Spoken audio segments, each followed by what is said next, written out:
The project involved an investment of 100 billion CFA francs and marks Ivory Coast as the 11th African country to host a Dangote cement production unit. With a continental capacity of 55 million tons per year, Dangote Cement aims to meet increasing construction demands driven by urbanization and infrastructure development in Ivory Coast. The antique facility is expected to generate over 1,000 direct and indirect jobs and stimulate local economic activity, including transportation, construction services, retail, and supply chain support. The plant aims to supply high-standard cement at competitive prices while supporting industrial self-sufficiency in the region. FG accumulates new 1 trillion naira debt to Gencos in 6 months.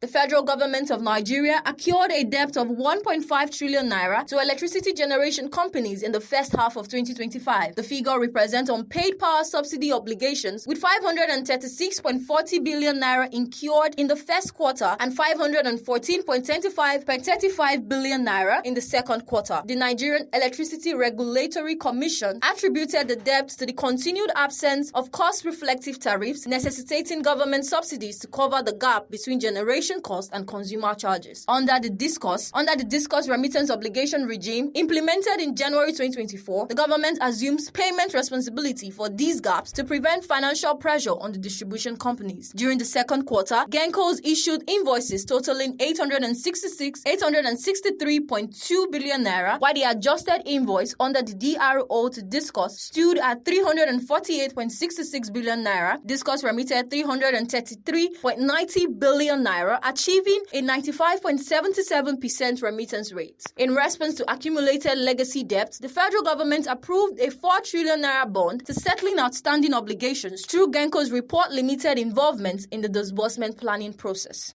Stanbic IBTC facilitates UAC's acquisition of Chi Limited. Stanbic IBTC Holdings PLC served as the mandated lead arranger in UAC of Nigeria's PLC acquisition of Chi Limited, providing end-to-end financier and advisory support. Stanbic IBTC functioned as the global coordinator for the deal and delivered a structured multi-product investment banking and financing package in the collaboration with UAC. The acquisition, first announced in July and completed on October 3, 2025, was approved by the Federal Competition and Consumer Protection Commission. Chi Limited is a major player in Nigeria's food and beverage sector, with established brands in dairy, juice, nectar, and snacks. The acquisition allows UAC to expand its presence in the fast-moving consumer goods sector, providing access to Chi's proprietary technologies, distribution infrastructure, and market-leading product portfolio. Stanbic IBTC provided FX risk hedging, escrow services, and utilized the Standard Bank Group's regional expertise to complete one of the most significant consumer goods acquisitions in the country. Temitope Oluwafemi reporting for BTV News.